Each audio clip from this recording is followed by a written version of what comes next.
প্রকৃতির সবচেয়ে আশ্চর্য প্রাণীদের মধ্যে একটি হলো সি হর্স বা সমুদ্র ঘোড়া। সাধারণত আমরা জানি সন্তান জন্ম দেওয়ার কাজ স্ত্রী প্রাণীরাই করে থাকে, কিন্তু সি হর্সের ক্ষেত্রে ঘটে তার সম্পূর্ণ উল্টো ঘটনা। স্ত্রী সি হর্স তার ডিম পুরুষের শরীরের একটি বিশেষ থলিতে জমা করে দেয়। এরপর পুরুষ সি হর্স সেই ডিমগুলো নিজের শরীরে বহন করে, সেগুলোকে নিরাপদে লালন পালন করে এবং নির্দিষ্ট সময় শেষে অসংখ্য ছোট ছোট সি হর্স জন্ম দেয়।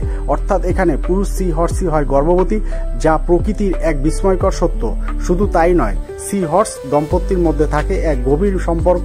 মিলনের পর স্ত্রী সি হর্স সবসময় পুরুষের পাশে থাকে, তাকে সঙ্গ দেয় এবং এক ধরনের যত্ন প্রদর্শন করে। বিজ্ঞানীরা বলেন সি হর্স প্রকৃতির এক অনন্য প্রেমের প্রতীক। এখানে দায়িত্ব দুজন মিলে ভাগাভাগি করে পালন করে। এছাড়াও সি হর্স তাদের চমকপ্রদ আকার ও বৈশিষ্ট্যের জন্য বিখ্যাত।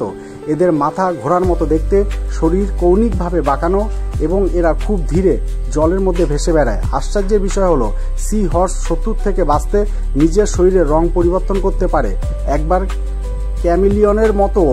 এই কারণে সি হর্সকে বলা হয় সমুদ্রের রহস্যময় রূপকথার প্রাণী।